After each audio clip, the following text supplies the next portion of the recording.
Good morning, everyone. I'm very glad to be here today. This election, Saskatchewan people have a choice. And last night's debate made that choice very clear. A choice between a tired and out-of-touch government, desperate to hold on to power with no plan for the future.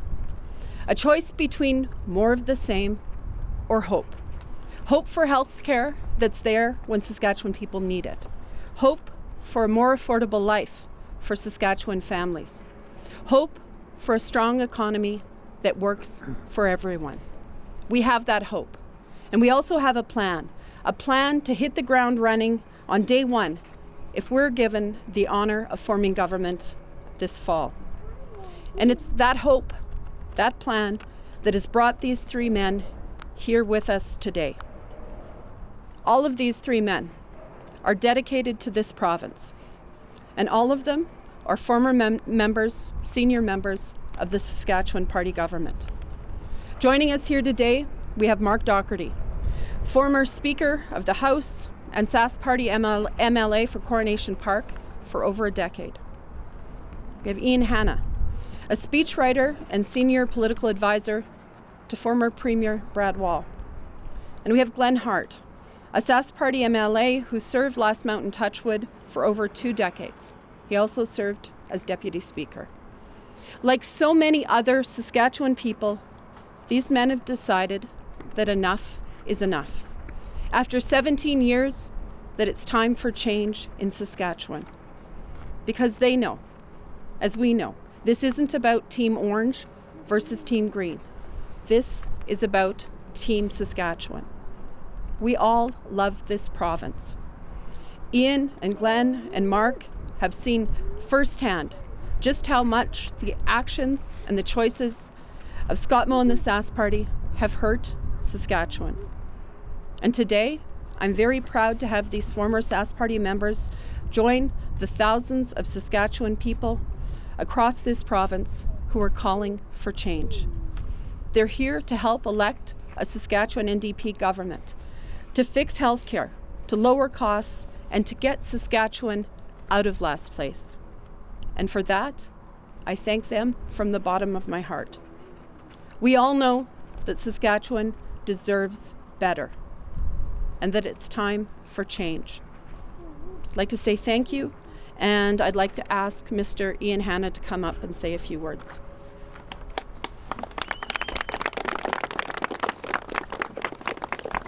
Wayne's here, so we can start. Sort of. Come on, Wayne. For God's sake, is this the first time? The debate was last night. Mr. Speaker Emeritus, Mr. Deputy Speaker Emeritus, Carla, thank you very much for inviting me today. In the fall of 2004, I walked up those steps behind me and I signed on with a team that was attempting to unseat a Saskatchewan government that had been in power for almost 2 decades. The leader of that brand new team was an engaging, vibrant, and compassionate individual. He matched fiscal responsibility with a well-developed sense of social responsibility and the need to address the needs of those who are most vulnerable in the province. The message in the 2007 election was simple: it's time for a change. Fast forward 20 years, almost to the month.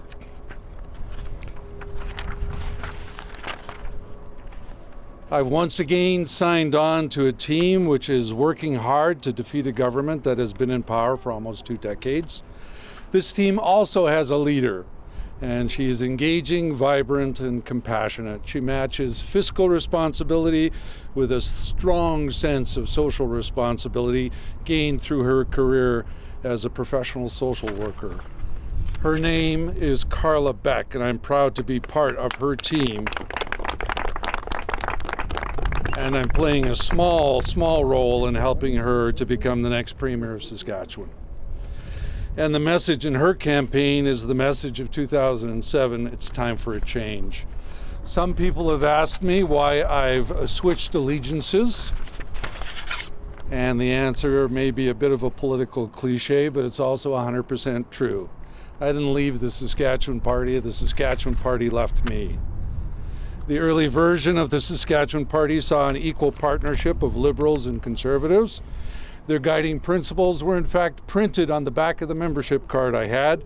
Those principles included a firm commitment to balanced budgets, support for high-quality health care, a system for all Saskatchewan people, regardless of where you live, so you could have easy access to health care, a strong social safety net, which protects those who truly need support, and a commitment to individual freedom and the equality of opportunities for all citizens.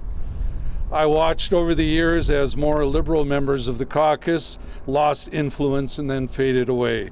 The party's language became more dogmatic, the decision-making became more insular. And the commitment to providing high-quality services for people everywhere in this province began to fade. There were some early warning signs that the Saskatchewan Party was drifting away from its guiding principles. These included a $54 million cut to the education budget in 2017-2018, and our students and teachers are still recovering from that cut to this very day. In terms of inflation-adjusted dollars, we still have not recovered in terms of per-student operational funding.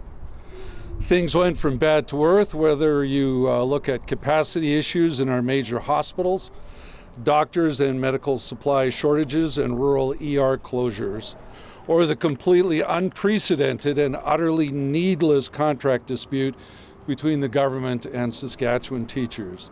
Instead of compromise, give and take, and good faith bargaining, teachers hit a brick wall. Instead of willing partners, teachers faced a disrespectful premier, a seemingly callous minister of education, and billboards that insulted public education and the teaching profession. During bargaining, teacher complaints about classroom violence were dismissed as trivial. Serious concerns about class size and classroom complexity and a lack of appropriate supports for students were never addressed. For me personally, I did not need one more proof point that the Saskatchewan Party was drifting to the right, but unfortunately, Bill 137 provided it. After a string of poor by-election performances, Scott Moe chose to sacrifice the safety of a small but extremely vulnerable group of students for his own short-term political advantage. He used the notwithstanding clause to eliminate the charter rights of these students who were simply choosing a new pronoun. To me, that's an unacceptable breach of an important foundational principle, a breach dressed up in the right-wing language of parental rights. I'm sure I'm not the only person in the province who once supported the Saskatchewan Party but just can't do it anymore. Scott Moe has gone too far. It's time for a change. And that's why I've decided to support Carla Beck and the Saskatchewan New Democratic Party.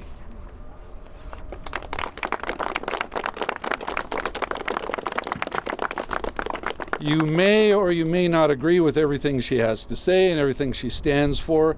However, I believe she is a far, far better choice than continuing to vote for a party that has lost its way.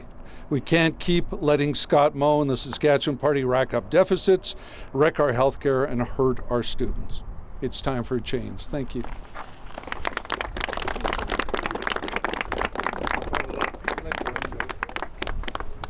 Like me? Okay. Is that my speech, Glenn?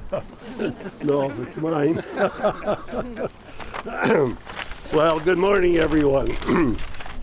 I had just said to some of the people I was visiting with before this event, it's 25 years, 1 month, and 1 day since the time I was first elected to represent the people of Last Mountain Touchwood. And I can tell you, back then I had no idea that I'd be here today. I'm here today. First of all, I'd like to say to Ian Hanna that almost everything you said I agree with. There are a couple of things that we may have to debate, but I certainly the part of it's time for a change and supporting Carla. I'm absolutely on board with that.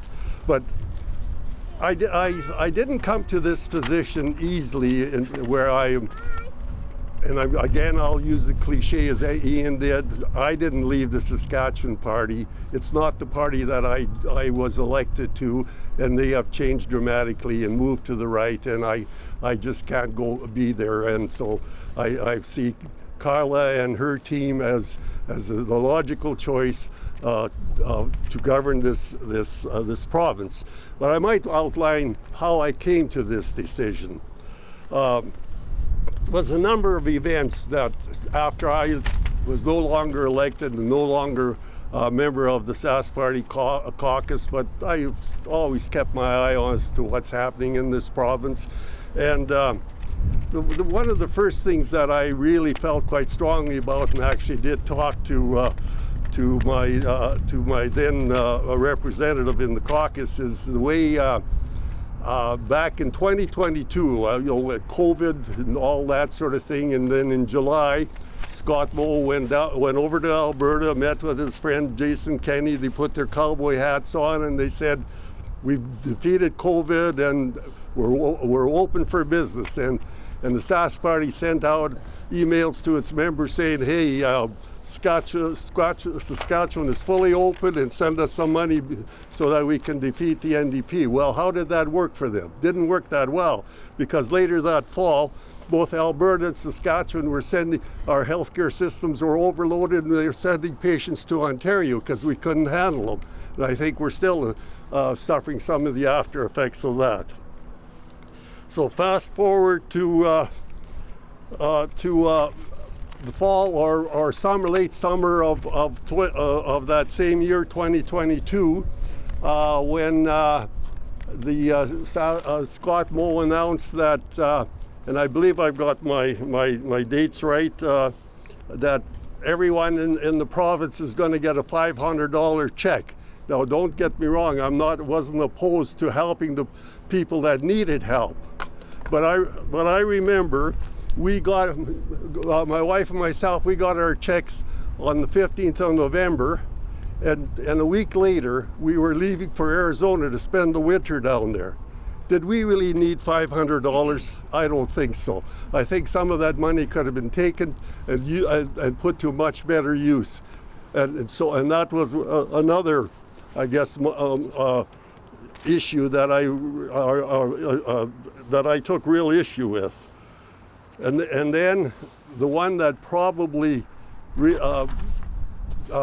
up my mind that it's time for this Sask Party to go is, it's over there, that peace officer vehicle that usually sits over here, Bill 70, when the government was more concerned about their party than the people of the province, and for whatever reason, it's never been explained to me as to why they took the responsibility of security of this building here, which is the people's building, it's not the government's building, and turned the security, put in a security force that reports to a minister and not to the speaker. Now, it's my understanding that in most legislatures, if not all of them across Canada, the security reports to the speaker because that ensures the independence of the legislative assembly. And that's a small crack in our democratic system when the executive branch tries to control the legislative branch. And I think we saw that here this past spring in spades when the House Leader Jeremy Harrison tried to control the speaker. So and there was one other item which I was reminded of today listening to a radio program, and a former deputy minister of justice outlined the role of the minister of justice and the attorney general. And there are two separate roles, and the role of the attorney general is to be the legal advisor to the cabinet and the enforcer of the rule of law. And this gentleman, and I totally agree with him, said that when Scott Moe decided that they're not going to remit the carbon tax that they've collected, that's breaking the rule of law. You know, you can debate the carbon tax policy all you want. That's all fair game. But when you start breaking the rule of law, you're setting a poor example to the rest of the people of this province. So that's at least how I arrived to be here and being happy to support Carla, and to endorse the candidate for Last Mountain Touchwood, Tara Nordal. Thank you very much, ladies and gentlemen. Look at this is your problem. You created this. We all have to deal with the wind. Okay. So, this is somebody that. Is it me? What do you think? Do you want notes? Am I ready to go? Going in? All right. Well, thanks to everyone. It's an interesting time that I'm actually here, but I want to make it very clear that I'm here to support Carla Beck. There's no debate.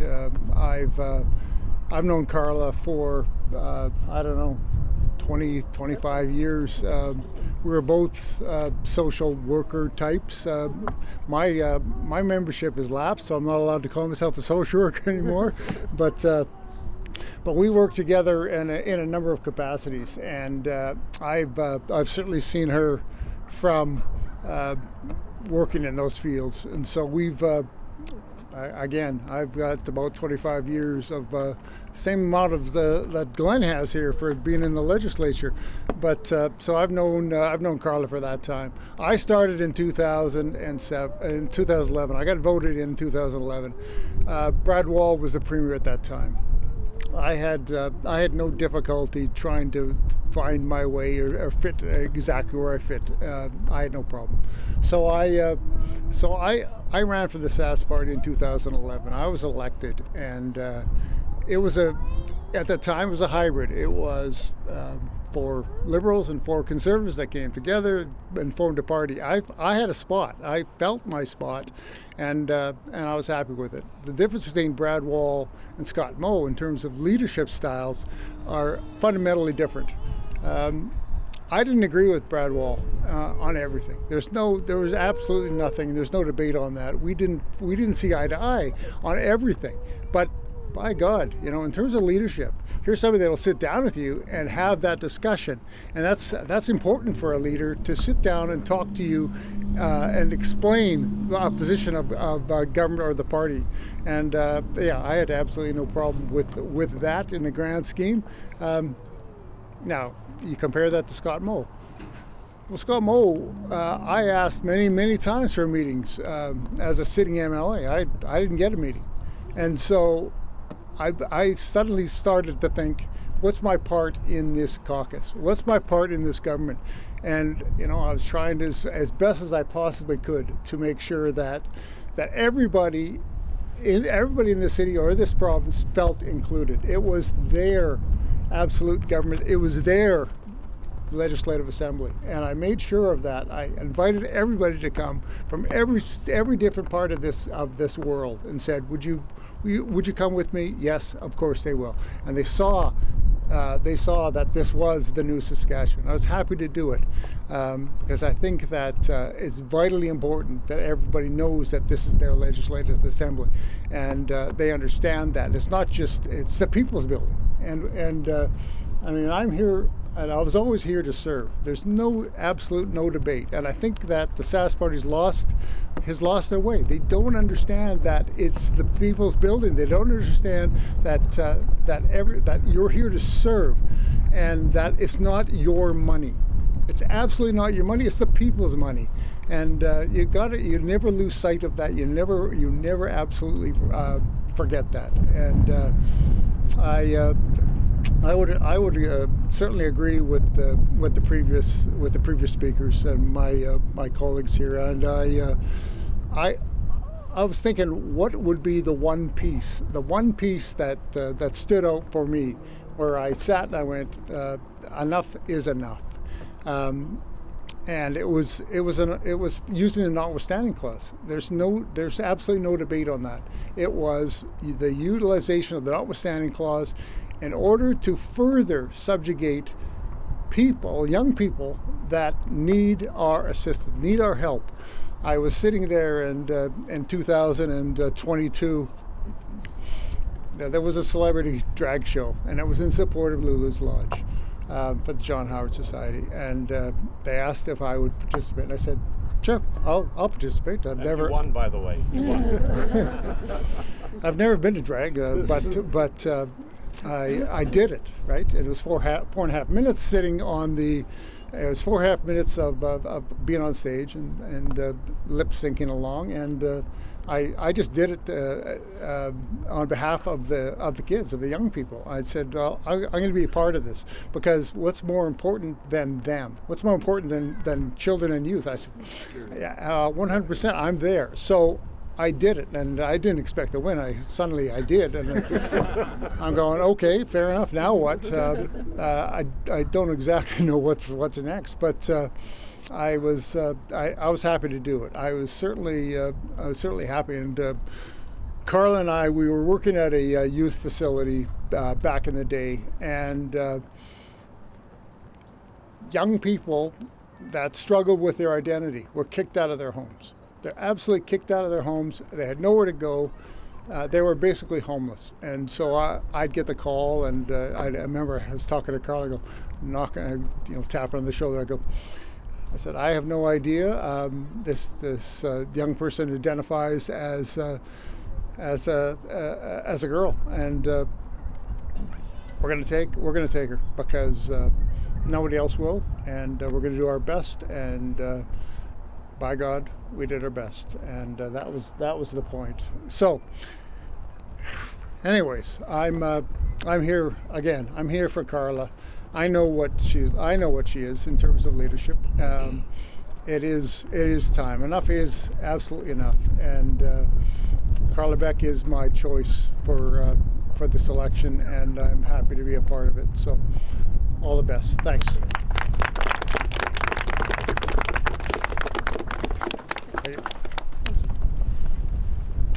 All right.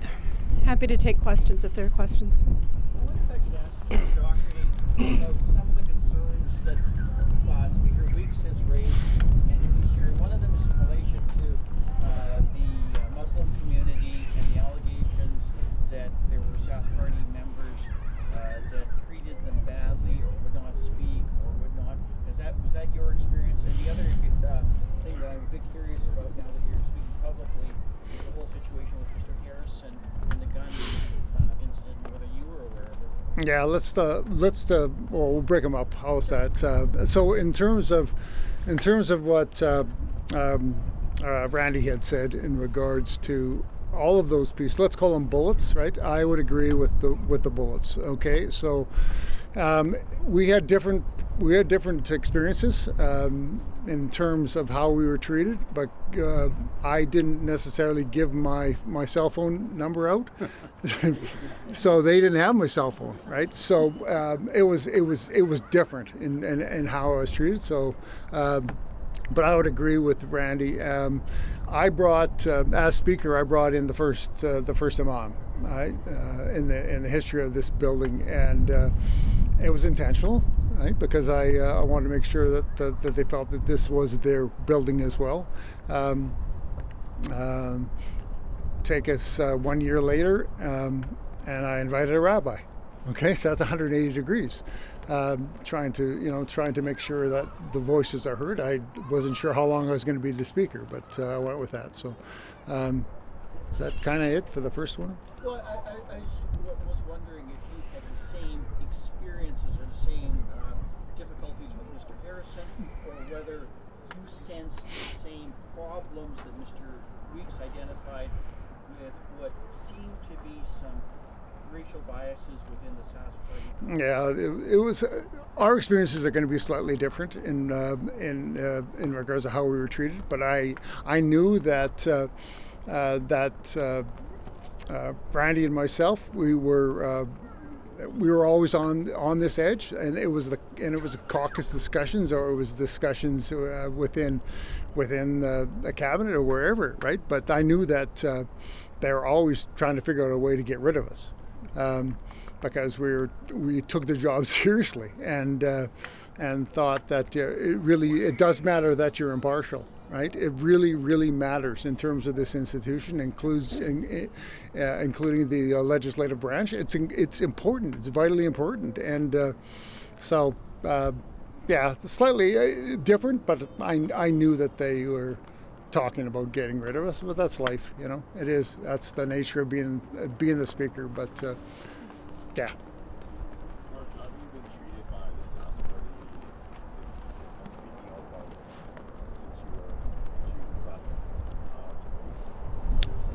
left? Yeah,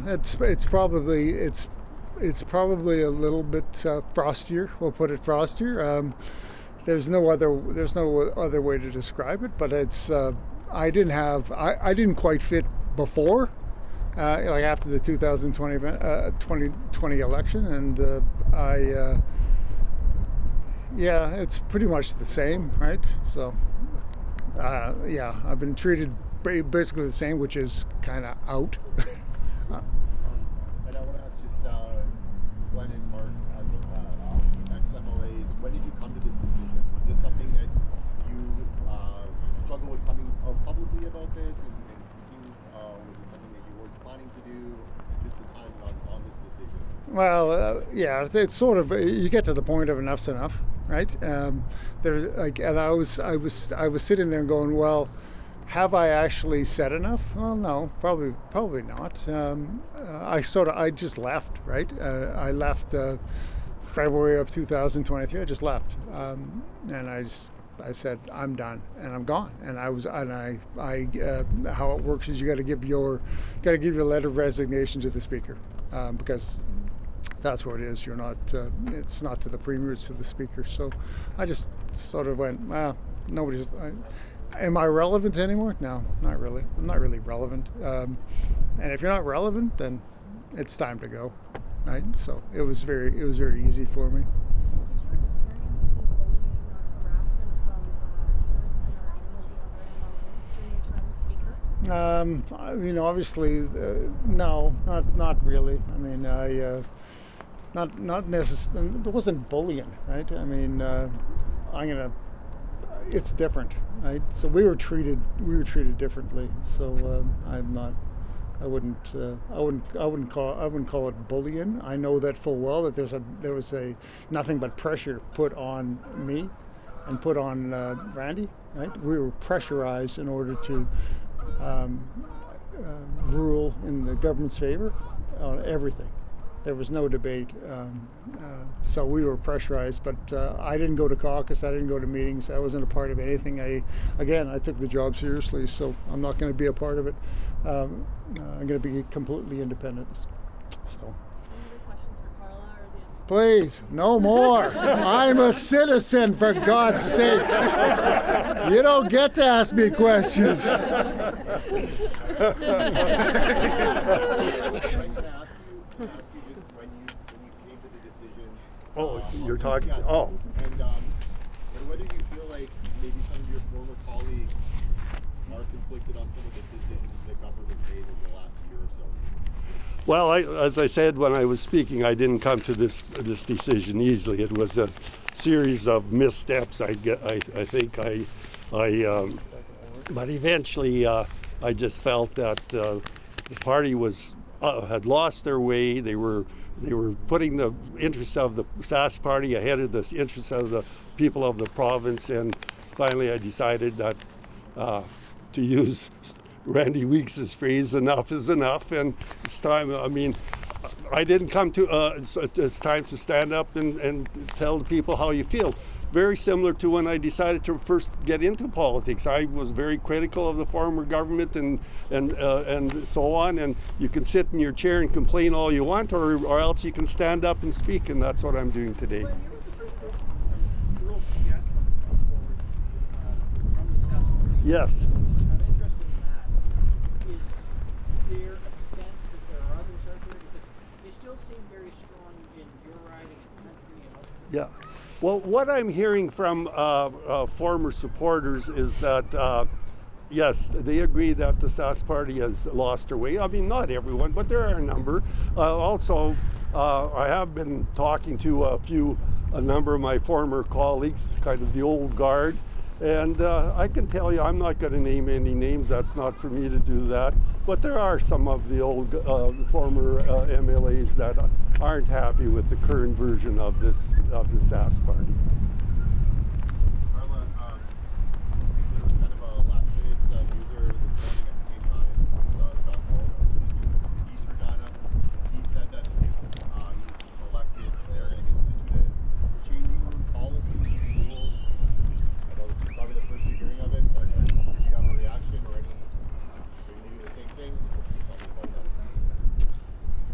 a lot of thoughts about that.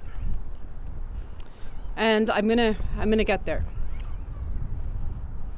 But I think what you've heard from these three men, same thing we're hearing from a lot of people in this province, that you have a tired and out-of-touch government that is desperate to hold on to power, that has forgotten what their job is, to work in the interests of Saskatchewan people, that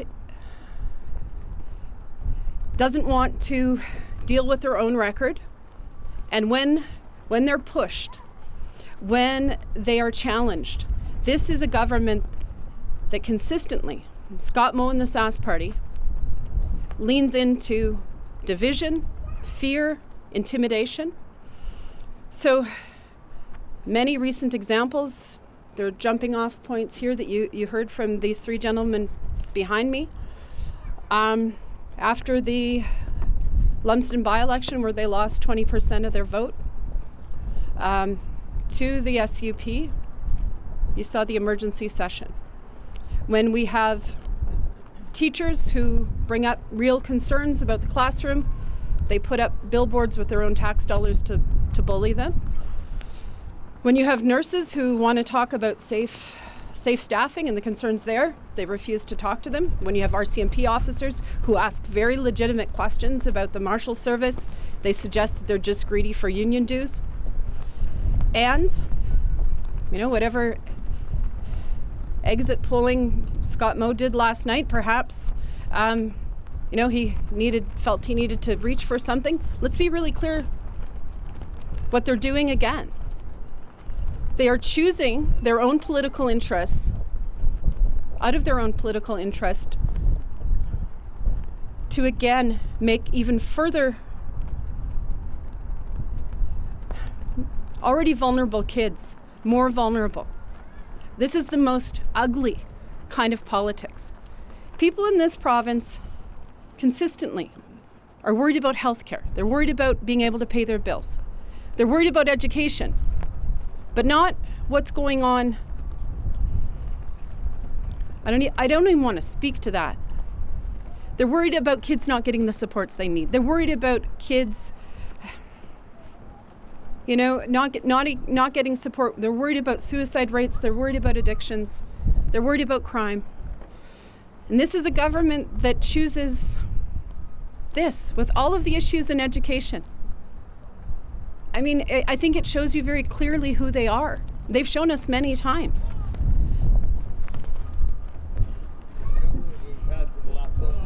We'll have a chance after. We'll have a chance after.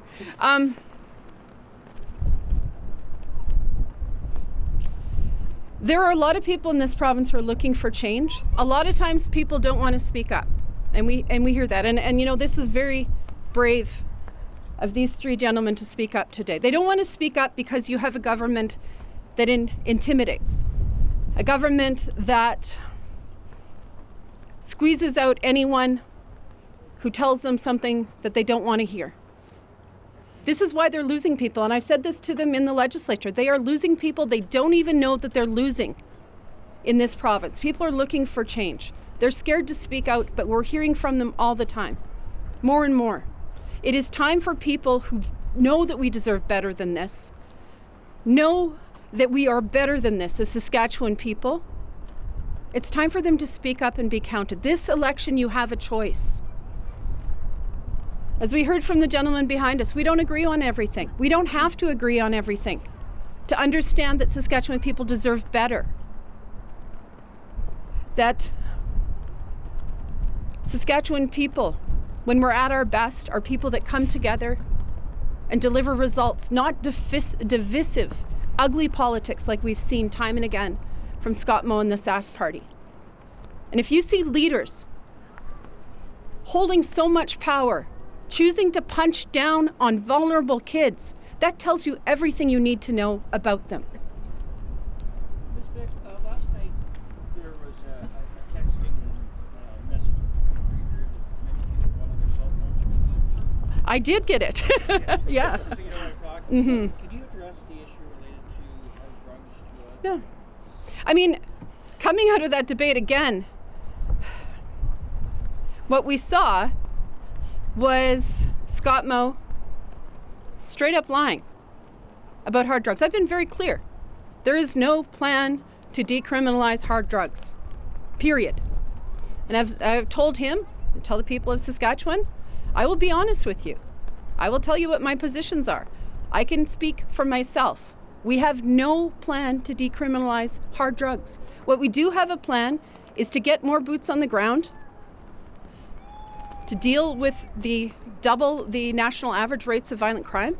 And we have a plan to ensure that people have supports that they need to address those root causes of crime. That's the only way we're going to have an effective strategy to turn around our crime rates in this province and address domestic violence, which is at epidemic rates in this province. I think it reeks of desperation when you have a premier that will lie. As I said last night in the debate, he'll say anything, do anything during an election. The problem is the 4 years between elections. He doesn't keep promises. They work in their own self-interest. They think nothing of spending on themselves. Well, they let Saskatchewan people go without the things that they need, the services they need, the relief that they need. And then they come bearing gifts at election time. This is why people are tired of this. This is why people are saying enough is enough.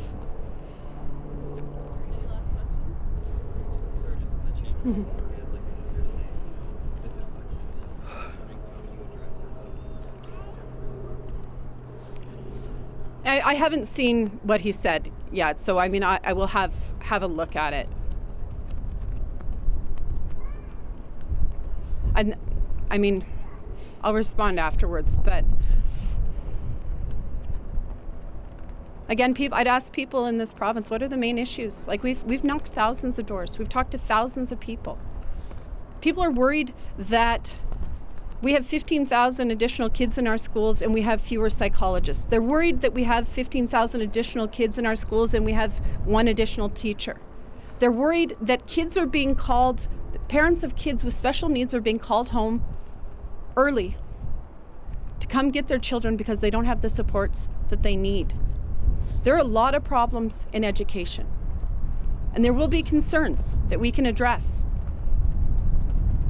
But you have to ask yourself, whose interest is Scott Moe working in if he thinks this is the number one issue in education right now?